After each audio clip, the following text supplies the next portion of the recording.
Usa ka misteryosong biyahero ang mingabot sa Tokyo International Airport niadtong 1950s nga gikan sa nasod nga Torred. Pero wala may nasod nga Torred sa kalibutan bisan karon ug sa kasaysayan wa gayoy nasod nga ang pangalan Torred. Ug kalit lang pud kining nawala nga murag bula ang misteryosong tao. Kini ang istorya sa misteryosong tao nga gikan sa Torred.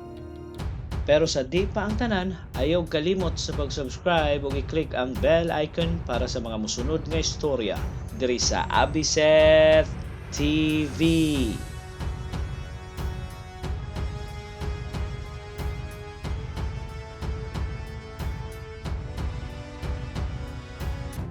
Niadtong July 1954, usa ka misteryosong tawo ang miabot sa Haneda Airport or mas ilado sa tawag nga Tokyo International Airport. Ang iyahang postura kay normal nga European, kini taas ug naka-Amerikana nga murag businessman. Naa sa siya'y bungot ug ang panultion formal nga halatang naay French accent. Pero makasabot ra o makasulti og Japanese, mao kini problema. Pero sa dihang gitulol na niini ang iyang passport o gidawat sa counter sa Japanese immigration para tatakan, wala may problema ang iyang passport. Aduna pa kini daghang tatak sa daghang nasod nga iyang naadtuan sa lain-laing bahin sa kalibutan. Ug dili pud peke ang iyang passport. Ang problema lang kay nakabutang sa passport nga gikan siya sa nasod nga Torred.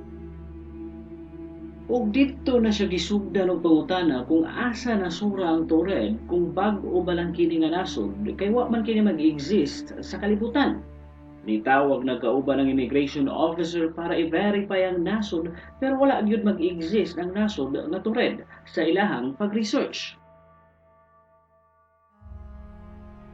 Maong gidala siya sa usa ka kwarto para pangutan-on pa sa ubang mga importanteng impormasyon bahin sa iyang nasod ug nisugod pod ang misteryosong tao ug nagipag-cooperate.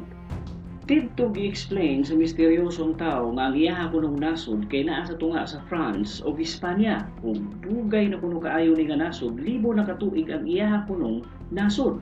Maong mipagawas og mapa ang mga Japanese immigration officers para itudlo mismo sa tao kung asa dakita ang iyang nasod mahimutang. Ug itudlo niini ang principality sa Andorra sa Espanya. Nahibulong pud ang tao nga nganong Andorra ang nakabutang sa mapa o gipamugos gyud niini nga Torred ang pangalan sa lugar ug dili kuno kini probinsya lang kundi nasod gyud.